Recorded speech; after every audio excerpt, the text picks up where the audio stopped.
Dès que je sors de chez moi, je suis dans le jardin et quand je rentre, on sort de la ville et qu'on rentre chez soi, on passe par le jardin et à chaque fois, voilà, on a notre petit poumon vert quoi, au sein de la résidence. C'est vraiment super, quoi. Nous, REI Habitat, ça fait 10 ans qu'on construit des bâtiments en essayant de mettre la nature au cœur de la conception, via déjà le matériau bois et via des espaces extérieurs qui soient le plus généreux possible. Ce jardin-là, c'était un espace protégé. C'était une contrainte donnée par la ville et qui pour nous a été une aubaine parce que cette opération, elle s'est construite autour du jardin. Garder les arbres existants. C'était un travail important de les faire survivre pendant le chantier. Vous voyez d'ailleurs le liquide en barre là-bas, il est asymétrique. Les racines ont été taillées pour faire passer la branche du mur du parking, mais il s'est réadapté. C'est un très bel arbre. Un jardin partagé, en fait, c'est plutôt que concevoir un jardin figé dès le dépôt du permis de construire avec l'ensemble de l'équipe, pouvoir laisser des grandes zones où l'envie et les désirs des futurs habitants pourraient s'y exprimer. Kevin vous a apporté un petit cadeau là, tu peux peut-être leur donner. C'est des graines. Il y a le rutabaga et les carottes, c'est un peu tardif, mais en fait si l'hiver est doux.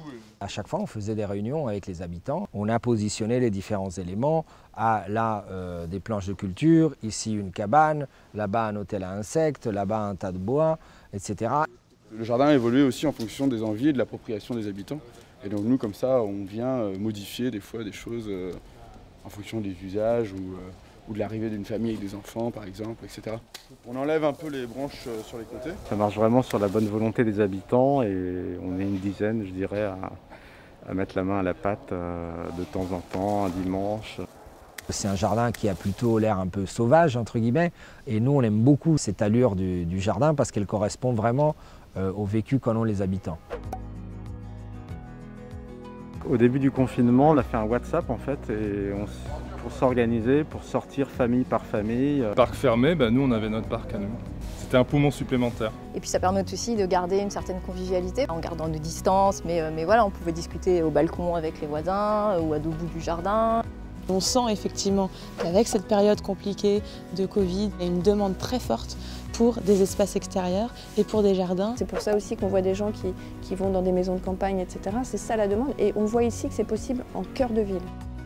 Je pense qu'on a besoin de verre en tant qu'être humain, donc ça c'est sûr que ça joue un rôle dans le bien-être. Je ne pense pas que la nature ait repris ses droits pendant le confinement, mais c'est plutôt qu'on l'a plus écoutée. C'est un luxe dont on a tous besoin.